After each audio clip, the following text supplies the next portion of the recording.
Good morning, it's Clay Trader at claytrader.com. This will be a live trade video where I try to capture some of my trades as they unfold live.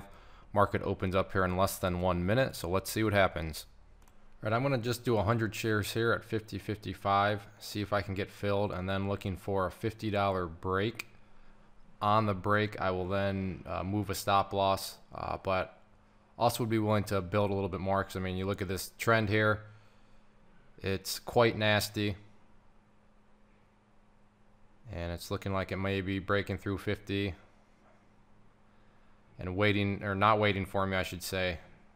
Not giving me the fill. We'll see what happens, but that's where I'm currently at, so I'll pause it and I'll keep you updated. All right, I am short here at 55. So we'll see if that can work its way back downward some here. I'm not opposed to building some more,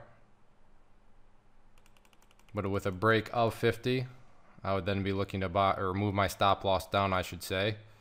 So let's see if it can break 50. There's that, and I'm out there. So just a 4-cent move. I was looking for more of a quicker flush through 50. Which now looks like it's happening here a bit. But I'm curious just to see if I had left it in there, given a little bit more wiggle room, would it have worked out? Reason I was so tight is I did want to acknowledge the fact that it was pretty overextended to the downside, but there's also at the same time a lot of downwards momentum pressing downwards. So that's why I was willing to get in because of the momentum, but because it was also overextended, I wanted to keep the stop loss a little tighter than normal. So it's kind of a yin and yang type thing. So $18 there, it's $9.55, and I haven't exactly been totally surfing or cruising the markets. There it goes again. But you know, I'd like to try to get short again, but at this point, this is just getting way too overextended. I'm thinking about potentially maybe trying to hop in on the long side. So I'll let you know. Do have an order in to start building a position at 68.75. So still got a ways to go for that, but I want this to get extra overextended before I hop in at all, especially from the long side. So we'll see if it can get down there or not. Totally lost track of blue. That's the one I was talking about for the break of 50. You can see it did break, and then let's see. So there was 50 right about there, and then went all the way down to below 47. Now bouncing up a little bit, so I am giving it another look now, maybe try to play a dead cat, but shame on me for losing track of that one. I had the right mindset and the right kind of plan there.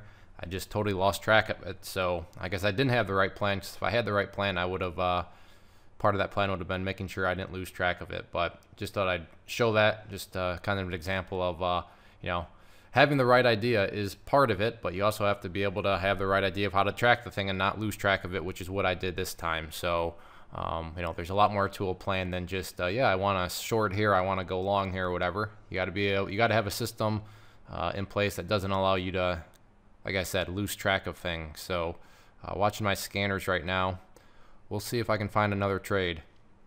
All right, I am short at 9.50. If it breaks, I'm going to put in my stop loss right above there.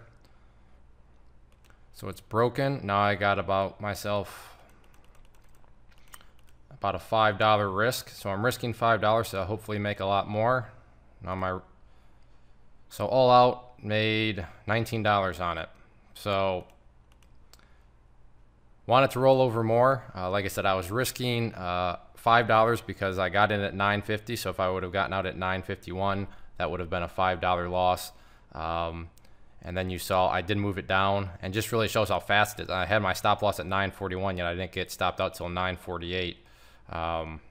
So, but another one, again, I'm trying it. They're just not going my way. I'm getting good entry points, but I'm just not getting any follow through. So from a risk rewards perspective, you know, they're making sense. They're just not going my way, and that's how it goes sometimes. So I realize probably from an entertainment point of view, this is not the most exciting thing, but you know, that's just the way it is in the reality of trading. You can't always get home run trades. I mean, you know what? Not always going to happen in a trade. And I've had some of those that I've posted. So maybe you've seen some of those and think, oh, that's how it always happens. I wish that's how it always happened. But sometimes you're going to get entry points like you've seen, and then 10.15, I'll go short, and it just doesn't quite work out. So we'll see if it can get up there and break through 10. I will keep you updated. Okay, it's getting up close for the $10 break. There we go, got it. I did move my order up to 10.25. So let's see if it can get up there. I got 100 shares.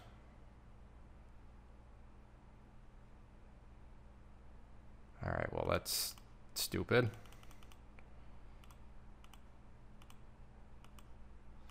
So I'll just move it, and I'm out there at 10.16, so that's not what I wanted. Was a great entry point, except I just didn't get enough shares up there, so move my next one up to 10.40. Shoot, hit a high of 10.25. So that high right here was $10.25, but they only gave me 100 of my 500 shares. But hey, it happens. Looks like it's bouncing back up, so let's not lose focus here. So $10.40 is where I will start my next entry point. So I will pause it and let you know if it looks like it's going to get up there again. All right, I'm going to go ahead and wrap things up. It just kind of is what it is at this point in time. Market's been open about an hour, and that's what I've made. The trades are what I've done, what I've seen. I had a great entry point at that one. I just didn't get all my shares. You know, it happened to be the top. But like I said, it is what it is, and sometimes you're just going to have what I like to call is what it is type mornings, and you just got to, you know, move on from that. Now, the good news is there's still plenty of time left in the day, so we'll see what else pops up. But like I said, as far as this video is concerned, I'm going to go ahead and call it quits. Real quick, though, for those of you, and I get this question all the time, wondering, you know, what tools am I using to find these different stocks that I'm trading? Then I put together this free guide. You can just click right there to get access to it. So like I said, if that sounds like something that could add some value to you as a trader, then go ahead and click that button, and you will get instant access to it. Very short, very to the point. By no means will take much of your time at all to kind of read through and, you know, check out the various tools. So hopefully that helps you out, and hopefully you got some sort of value out of this video. As always, if you want me to keep making these, click that like button on YouTube. Comments are always appreciated, but that like button, that's how I gauge whether or not this is worth my time. So if you want me to keep spending my time doing these, then please, you know, comment, leave comments, share, and easiest and most effective is just click that like button. So thanks for watching. Maybe I'll try to do another one this week. We shall see.